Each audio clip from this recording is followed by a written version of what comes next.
नमो नमः मित्रों, आप सभी का हार्दिक स्वागत व अभिनंदन करता हूं। आप सभी के आग्रह पर मैं यह विषय लेकर उपस्थित हुआ हूं। जैसा कि आप देख सकते हैं, यूजीसी नेट जेआरएफ परंपरागत विषय से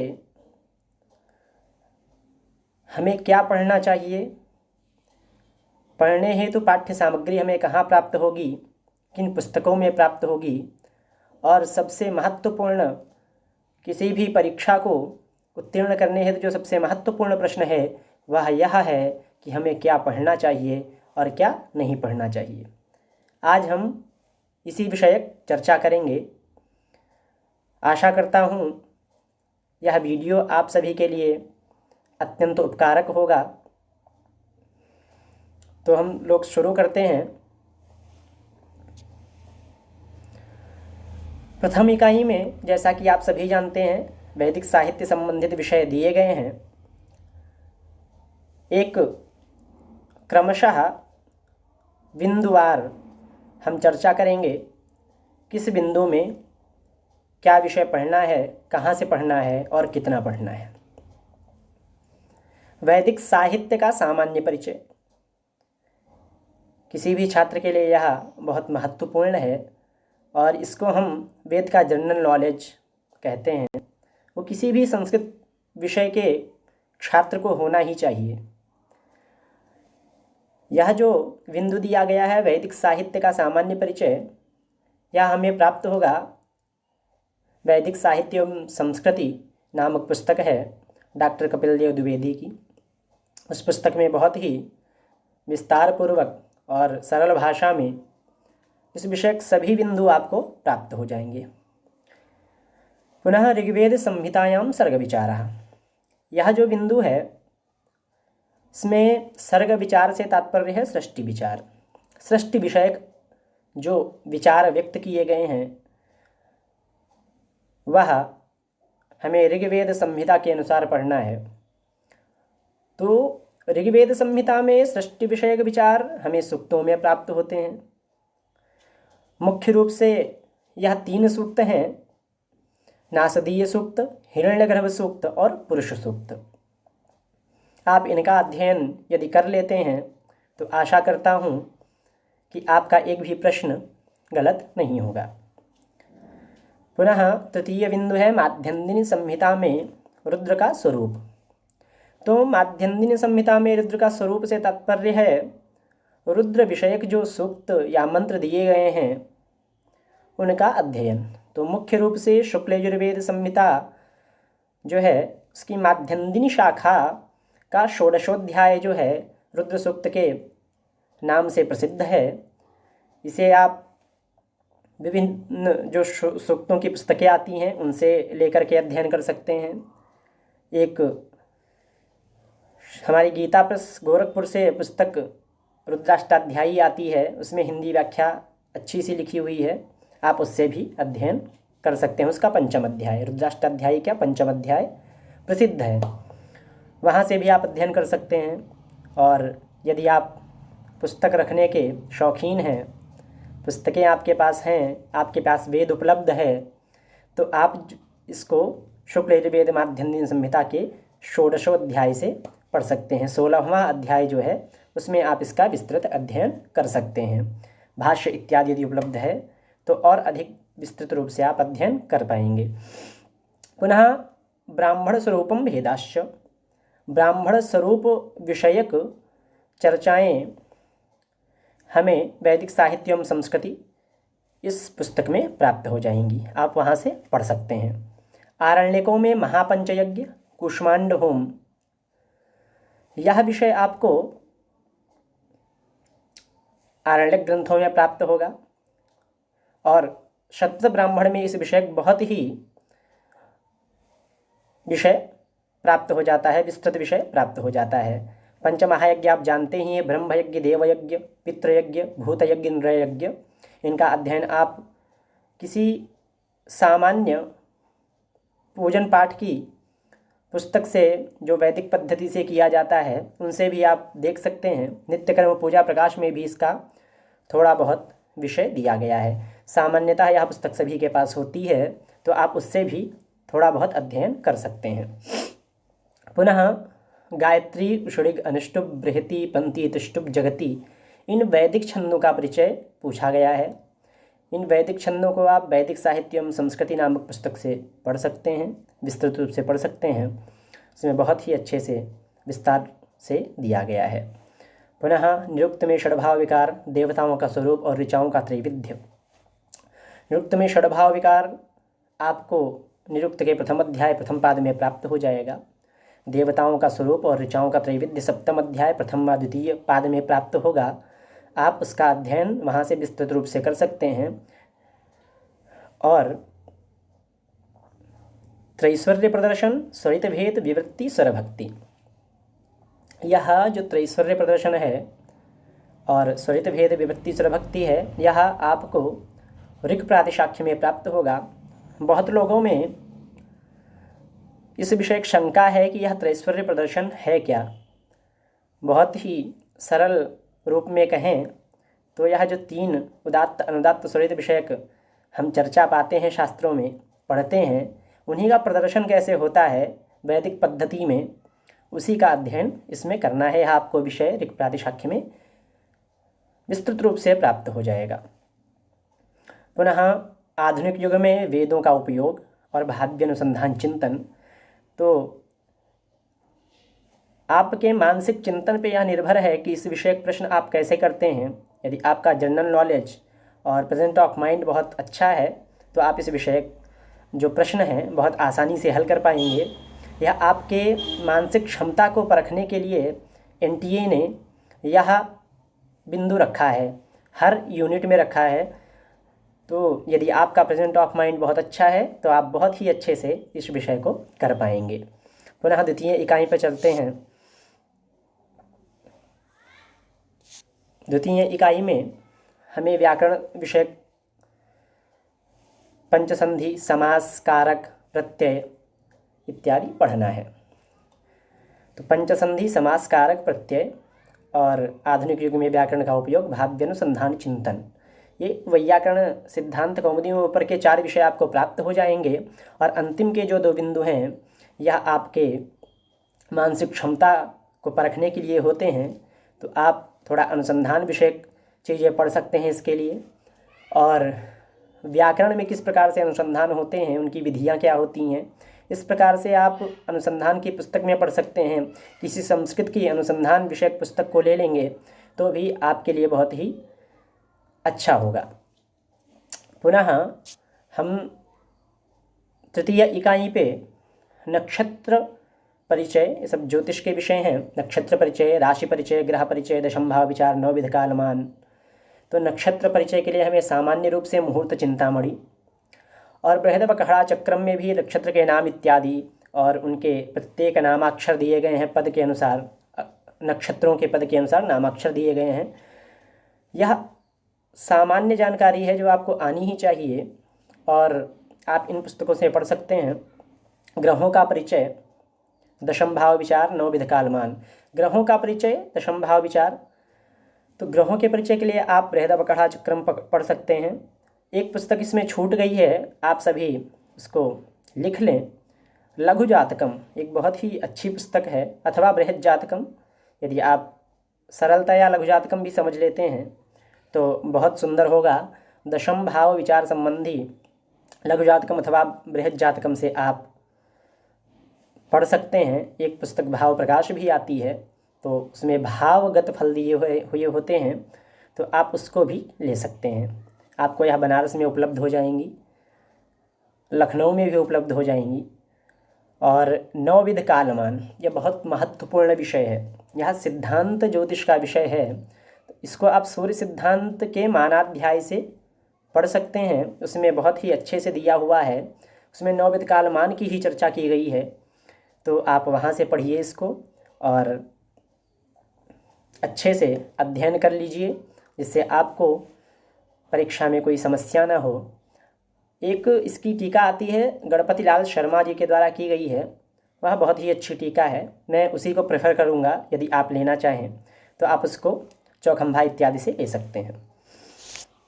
पुनः चतुर्थ इकाई में पुराण का अध्ययन करना है, पुराणों का अध्ययन करना है, सामान्य परिचय पढ़ना है, बहुत अधिक नहीं पढ़ना है परंतु बहुत कम भी नहीं है।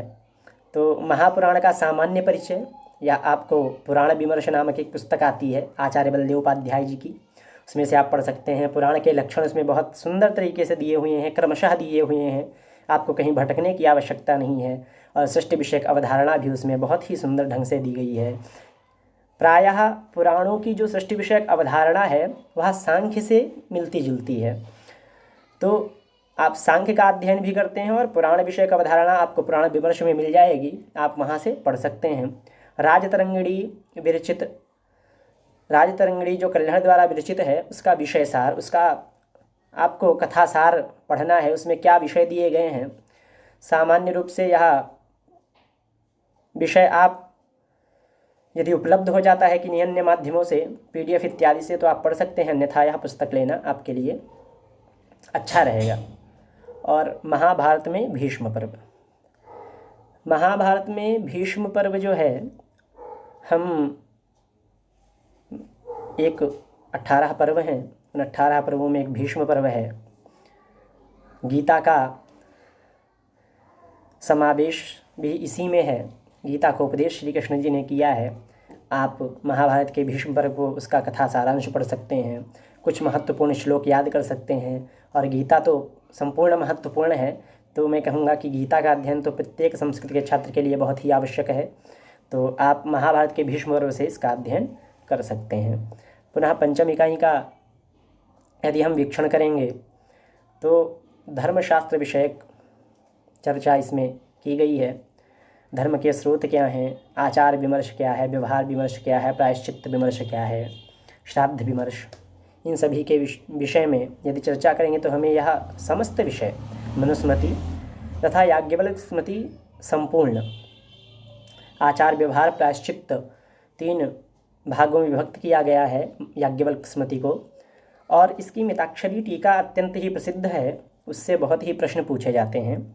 और श्राद्ध विमर्श के लिए एक अत्यंत महत्वपूर्ण पुस्तक जो मैं आपको कहना चाहूँगा वह है अशौच निर्णय नाम की एक पुस्तक आती है आचार्य उपेंद्र नाथ चतुर्वेदी जी की, यह चौखंबा से आपको प्राप्त हो जाएगी। पुनः इकाई 6 में आपको मीमांसा शास्त्र का अध्ययन करना है। सर्वप्रथम मीमांसा का सामान्य परिचय, मीमांसा शास्त्र क्या है, पूर्व मीमांसा क्या है, उत्तर मीमांसा क्या है, इन सभी का सामान्य परिचय आप पढ़िए। सर्वदर्शन संग्रह से पढ़िए, अर्थ संग्रह की भूमिका से पढ़िए, कहीं से भी आपको पढ़ना आवश्यक है।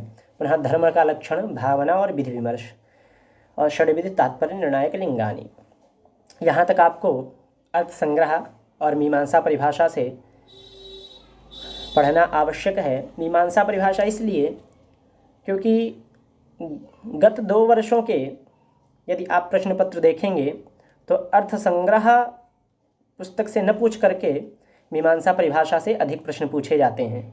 तो मैं आपको अर्थ संग्रह और मीमांसा परिभाषा दोनों कहूँगा आप पढ़िए, परंतु मीमांसा परिभाषा में अधिक ध्यान दीजिए। और सर्वदर्शन संग्रह, यह पुस्तक तो ऐसी है संस्कृत जगत में जो आयुर्वेदिक के जैसे काम करती है। हर दर्शन को पढ़ने और समझने के लिए इसकी आवश्यकता नितांत महत्वपूर्ण है। पुनः आधुनिक युग में मीमांसा शास्त्र का उपयोग भाव्य अनुसंधान चिंतन, आपको जैसा पहले बता ही चुका हूँ, ये इसके प्रश्न आपको किस प्रकार से करने हैं, तो इसके लिए आप अनुसंधान विषयक कुछ सामग्री अपने पास रखिए। अनुसंधान कैसे किए जाते हैं, अनुसंधान में क्या महत्वपूर्ण होता है, ऐतिहासिक अनुसंधान कैसे होते हैं, मौलिक अनुसंधान कैसे होते हैं इत्यादि आपको यदि ज्ञान हो जाएगा तो आप इस विषयक समस्त प्रश्न कर पाएंगे, ऐसी आशा करता हूँ। पुनः सप्तम इकाई, इसमें वैशेषिक और न्याय शास्त्र विषयक चर्चा की गई है। तो वैशेषिक शास्त्र का परिचय, प्राचीन नव्य न्याय शास्त्र का परिचय, पदार्थ का विमर्श, प्रमाण का विचार, शाब्द बोध प्रक्रिया, यह 5 बिंदु दिए गए हैं। इसमें आपको तर्क संग्रह, तर्क भाषा, न्याय सिद्धांत मुक्तावली और सर्वदर्शन संग्रह से अध्ययन करना है। पदार्थ विमर्श, तर्क भाषा, तर्क संग्रह इत्यादि में जो पदार्थ दिए गए हैं, पदार्थों की जो गणना की गई है, उन पदार्थों का संपूर्ण परिचय। आद्योपांत आप यह कह लीजिए, इसमें बिंदु दे दिए हैं परंतु आपको अध्ययन आद्योपांत करना ही आवश्यक है, क्योंकि संपूर्ण जो न्याय और वैशेषिक है पदार्थों पर ही आश्रित है। और ये पदार्थ विमर्श आपसे पूछ लिया तो आपको प्रमाण भी पढ़ना है। समस्त उसके जो विषय दिए गए हैं वह सब आपको अध्ययन करना बहुत ही आवश्यक है। और शाब्द बोध प्रक्रिया, यह भी बहुत ही महत्वपूर्ण बिंदु है। न्याय वैशेषिक के मत में, व्याकरण के मत में शाब्द बोध किसे कहते हैं, इसका भी अध्ययन आवश्यक है। पुनः अष्टम इकाई में वेदांत विषयक चर्चा की गई है, जिसे दर्शन शिरोमणि कहा गया है। तो वेदांत संप्रदाय का परिचय, वेदांत संप्रदाय के परिचय हेतु सबसे महत्वपूर्ण यदि कोई पुस्तक है तो सर्वदर्शन संग्रह है। सर्वदर्शन संग्रह में वेदांत के संपूर्ण समस्त जो संप्रदाय हैं उनकी चर्चा की गई है। बहुत सुंदर ढंग से उसकी चर्चा प्राप्त होती है। वेदांत संप्रदाय का परिचय, तत्त्वमसीति वाक्य विचार, ब्रह्मस्वरूप, विवर्त परिणामवादयोः तुलना और मोक्ष। तो वेदांत संप्रदाय का परिचय आप सर्वदर्शन संग्रह से अध्ययन करिए। तत्त्वमसीति वाक्य का विचार आपको वेदांत सार पुस्तक से तो पढ़ना ही है, उसके साथ छांदोग्य उपनिषद, मुंडक उपनिषद और मांडुक्य उपनिषद में जो महावाक्य हैं उनका वर्णन जहाँ जहाँ प्राप्त होता है वहाँ का आपको शांकर भाष्य अवश्य पढ़ लेना चाहिए। गत वर्ष शांकर भाष्य से प्रश्न भी पूछा गया था, तो बहुत ही महत्वपूर्ण है यह विषय। और विवर्त परिणामवाद की तुलना, विवर्तवाद, परिणामवाद, जैसा कि आप जानते हैं यह दोनों वाद अलग अलग दर्शनों में प्राप्त होते हैं, वेदांत सार, वेदांत दर्शन और सांख्य दर्शन। इसके लिए आपको वेदांत सार और सांख्य कारिका का अध्ययन नितांत आवश्यक है। और मोक्ष विचार, वेदांत के मत में मोक्ष विचार क्या है, इसे आप सर्वदर्शन संग्रह तथा वेदांत सार पुस्तक से पढ़ें। आशा करूँगा कि आपके समस्त प्रश्न बहुत ही सरलता से हो जाएंगे यदि आप इसका अध्ययन, इन पुस्तकों का अध्ययन अच्छे तरीके से, अच्छे ढंग से, पूरी लगन से करते हैं तो आपका संपूर्ण विषय आपके मन मस्तिष्क में समाहित हो जाएगा। पुनः इकाई 9 में सर्वदर्शन संग्रह विषयक चर्चाएं की गई हैं। तो भारतीय वैदिक और अवैदिक दर्शन के प्रमुख सिद्धांतों का परिचय। भारतीय वैदिक और अवैदिक, जो दर्शन वेद को स्वीकार करते हैं, वेद की सत्ता स्वीकार करते हैं, वह वैदिक दर्शन है। और जो वेद की सत्ता नहीं स्वीकार करते हैं, बौद्ध, जैन, चारवाक इत्यादि, वह अवैदिक दर्शन है। इन सभी का अध्ययन आप सर्वदर्शन संग्रह से कर सकते हैं। सर्वदर्शन संग्रह उमाशंकर शर्मा ऋषि के द्वारा एक प्रकाशित की गई है और इस बहुत अच्छी व्याख्या की है इन्होंने, आप उसको लेके पढ़ सकते हैं। सांख्य तत्व, अष्टांग योग, समाधि, आगम्य शिव शक्ति स्वरूप, शून्यवाद, स्यादवाद, भक्ति तत्व। सांख्य तत्व सांख्य कारिका से आप पढ़िए और सर्वदर्शन संग्रह से पढ़िए। इन्हीं दो पुस्तकों से प्रायः पूछता है। अष्टांग योग आप योग सूत्र तथा सर्वदर्शन संग्रह से इसका अध्ययन कर सकते हैं। अष्टांग योग, उनके भेद विभेद जो हैं उन सभी का अध्ययन इसमें समाहित किया गया है। उन सभी से प्रश्न पूछे जाते हैं। बहुत ही प्रश्न पत्र का पैटर्न इस बार बहुत चेंज हुआ है। एक प्रश्न इससे इस बार बहुत ही अलग ढंग से पूछा गया था, तो जब तक आप इसको ढंग से अच्छे तरीके से नहीं अध्ययन करेंगे तब तक ऐसे प्रश्न आपसे छूटते रहेंगे। तो किसी भी शास्त्र का अध्ययन करिए, बहुत ही अच्छे से करिए। पुनः समाधि, समाधि योग का विषय है, आप सर्वदर्शन संग्रह से पढ़ सकते हैं। आगम में शिव शक्ति स्वरूप, आगम शास्त्र में शिव शक्ति का स्वरूप, नाकुलिश दर्शन, पाशुपत दर्शन और प्रत्यभिज्ञा दर्शन, इन तीनों का अध्ययन इसमें समाहित किया गया है। कौल दर्शन, संबित कौल दर्शन इत्यादि के अंतर्गत आने वाले विषय, और इसमें शिव शक्ति का स्वरूप कैसा है इसका अध्ययन आप सर्वदर्शन संग्रह से कर सकते हैं। यदि आपके पास इसके अलावा भी स्रोत उपलब्ध हैं तो आप वहाँ से भी पढ़ सकते हैं। और शून्यवाद, स्यादवाद, भक्ति तत्व, शून्यवाद, स्यादवाद, भक्ति तत्व, जैन बौद्ध के जो दर्शन हैं, जैन दर्शन और बौद्ध दर्शन, सर्वदर्शन संग्रह में इन दोनों का बहुत ही सुंदर ढंग से वर्णन किया गया है, आप वहाँ से उसका अध्ययन कर सकते हैं। और भक्ति तत्व, भक्ति प्राप्ति के लिए, ईश्वर प्राप्ति के लिए जो भक्ति बताई गई है कितने प्रकार की होनी चाहिए, इसके लिए भी आप मध्वाचार्य और रामानुज जी को पढ़ सकते हैं सर्वदर्शन संग्रह में। और आधुनिक युग में सर्वदर्शन उपयोग, भावी अनुसंधान चिंतन, यह आप अपने मेधा शक्ति के आधार पर करेंगे। पुनः 10वीं इकाई में संस्कृत साहित्य का इतिहास, काव्य का लक्षण, काव्य का प्रयोजन, संस्कृत साहित्य का इतिहास, आप उमाशंकर शर्मा ऋषि जी की एक पुस्तक आती है, बहुत ही अच्छी तरीके से लिखी गई है और आप इससे इसका अध्ययन कर सकते हैं। काव्य का लक्षण, काव्य का प्रयोजन, यह और काव्य के भेद, यह तीन विषय आपको साहित्य दर्पण और काव्य प्रकाश में प्राप्त हो जाएंगे।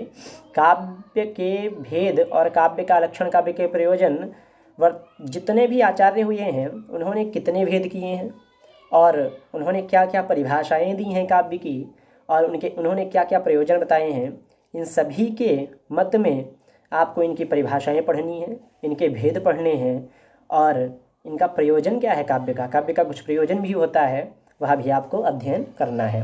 अलंकारों में आपको बता ही दिया, उपमा, रूपक, व्यतिरेक, उत्प्रेक्षा, समासोक्ति, काव्यलिंग, अर्थांतरन्यास, यह आपको पढ़ने हैं, यह आपको साहित्य की पुस्तक में प्राप्त हो जाएंगे। छंदों में मालिनी, श्रद्धरा, शार्दूल विक्रीडितम, मंदाक्रांता, वसंत तिलकम, शिखरणी, भुजंग प्रयातम, यह 7 छंद आपको इनके लक्षण याद होने चाहिए और उदाहरण भी याद होने आवश्यक हैं और इनका प्रयोग भी आप कर पाएँ। किसी नवीन श्लोक में आप इनका प्रयोग करते हुए आप जान पाएँ कि यदि आपको लक्षण याद है तो आप जान पाएंगे कि कौन सा छंद है। 7 छंद हैं, अब इससे बाहर तो पूछेगा नहीं, तो आपको इन 7 के यदि लक्षण याद हो जाते हैं, उदाहरण याद हो जाते हैं तो कोई समस्या नहीं होगी, ऐसा मैं मानता हूँ।